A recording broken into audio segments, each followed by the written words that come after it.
बीते 3-4 दिनों में बिहार में बहुत बड़ा उलटफेर हो गया और अपना ही रिकॉर्ड तोड़ते हुए नीतीश कुमार 9वीं बार मुख्यमंत्री बन बैठे।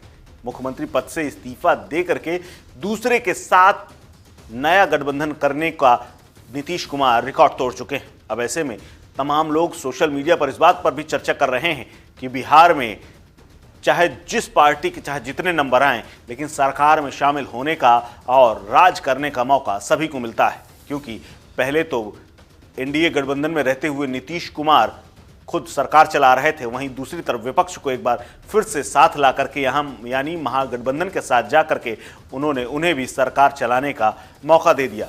लेकिन रविवार को सब कुछ फिर से बदल गया और नीतीश कुमार एनडीए के साथ जाकर के राज्यपाल को न सिर्फ इस्तीफा सौंप कर राज्यपाल को सुबह इस्तीफा दिया और शाम को फिर से उन्हीं राज्यपाल के हाथों शपथ ग्रहण कर लिया, यानी महागठबंधन को अब तोड़ दिया गया।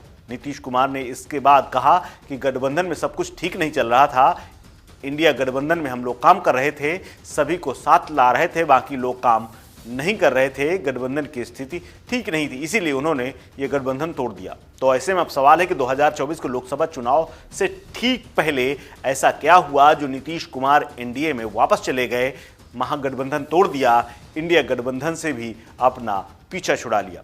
दरअसल बिहार की राजनीति और खासकर नीतीश कुमार को करीब से समझने वाले इसकी कई वजह गिनाते हैं। सबसे बड़ी वजह कांग्रेस और जदयू और इंडिया गठबंधन से मनमुटाव को बताया जा रहा है। नीतीश कुमार ऐसे नेता हैं जिन्होंने विपक्षी गठबंधन को एकजुट करने में अहम भूमिका निभाई, नेतृत्व किया और उन्हीं के चलते इंडिया गठबंधन आकार ले सका। हालांकि कांग्रेस और आम आदमी पार्टी और टीएमसी जैसे दलों के चलते इस गठबंधन में उन्हें अहम पद नहीं मिल पा रहा था, क्योंकि बार बार खटास हो जा रही थी। कुछ ऐसे बयान और ऐसे नेता समर्थन और प्रस्ताव ले आ रहे थे जिससे नीतीश कुमार असहज थे।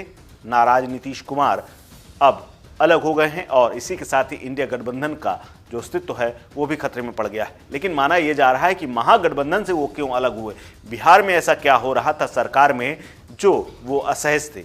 ऐसे में माना जा रहा है कि महागठबंधन के साथ बीते 17 महीने के नेतृत्व में तेजस्वी यादव जो कि डिप्टी सीएम थे वो आगे निकल रहे थे। दरअसल आरजेडी के कोटे से मंत्री ऐसे काम कर रहे थे, ऐसी बातें और ऐसे बयान दे रहे थे जिससे उनका ग्राफ ऊपर जा रहा था और जदयू का नीचे।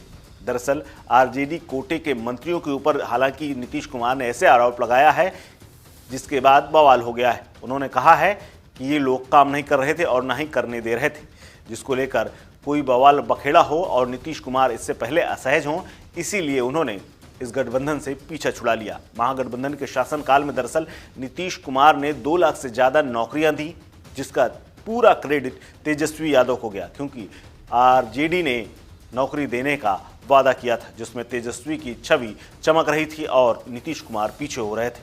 अब ऐसे में आरजेडी के साथ 16 महीने की सरकार चला चुके नीतीश कुमार गठबंधन तोड़ने के लिए कानून व्यवस्था को और या फिर जंगल राज जैसे शब्दावली का प्रयोग नहीं कर सकते थे, क्योंकि उसका डिपार्टमेंट भी उन्हीं के ऊपर था और वो खुद चेहरे थे।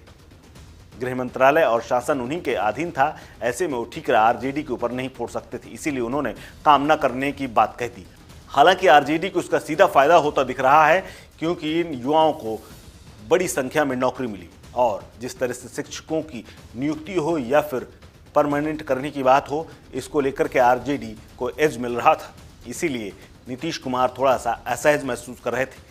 हालांकि इस गठबंधन तोड़ने के बाद तेजस्वी यादव ने भी यही बात दोहराई। उन्होंने कहा कि आखिर मुख्यमंत्री ने उनका साथ क्यों छोड़ दिया। उन्होंने बताया कि मुख्यमंत्री आखिर किस बात से डरे थे। तेजस्वी ने यह भी बताया कि मुख्यमंत्री नीतीश कुमार को डर लगने लगा था कि एक नौजवान ने कैसे 17 महीने में उतना काम कर दिया जो कि उनकी 17 साल की सरकार नहीं कर पाई। तेजस्वी ने यह भी कहा कि नीतीश कुमार ने जो हमें मंत्रालय दिया था, वो चाहे शिक्षा हो, खेल हो, हम लोगों ने दम लगाकर काम किया, लोगों के बीच चर्चा होने लगी। इसी बात को नीतीश कुमार पचा नहीं पा रहे थे और वो मुख्यमंत्री होकर 17 साल में बीजेपी के साथ रहकर डबल इंजन में भी नहीं कर पाए, तो ये नौजवान जो कर बैठा 17 महीने में, इसीलिए वो घबराए हुए थे। नीतीश के आरजेडी से मनमुटाव के पीछे लालू की बेटी रोहिणी आचार्य का भी नाम सामने आ रहा है।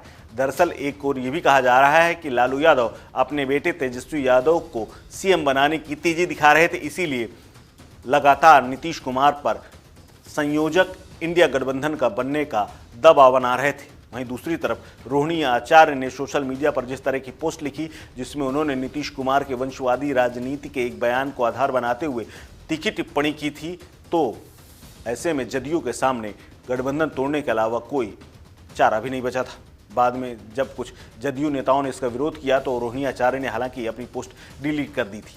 वहीं दूसरी तरफ कहा यह भी जा रहा है कि जदयू के कम से कम 7 सांसद 2024 के लोकसभा चुनाव से पहले बीजेपी के संपर्क में आ गए थे।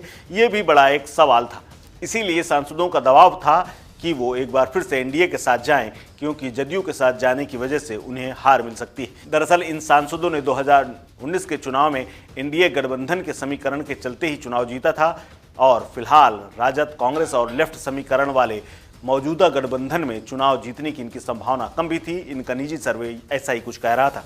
इसीलिए इन्हें मोदी के चेहरे की जरूरत थी और नीतीश कुमार को आखिरकार उनके सामने झुकना पड़ा। ये नेता बीजेपी से गठबंधन चाहते थे क्योंकि पार्टी के पूर्व अध्यक्ष राजीव रंजन इसके खिलाफ थे। नीतीश कुमार ने इसे भांप लिया था और ये भी कहा था कि अगर ऐसा नहीं हुआ तो हो सकता है पार्टी दो फाड़ हो जाए। अगर इसमें कोई एक्शन नहीं लिया तो 2 धड़ों में पार्टी बढ़ सकती है और बंटाधार हो सकता है। इसीलिए पिछले महीने ही उन्होंने राजीव रंजन उर्फ ललन सिंह को अध्यक्ष पद से हटाया, खुद अध्यक्ष बने और नीतीश को ललन सिंह की तेजस्वी और लालू की नज़दीकी भी रास नहीं आ रही थी।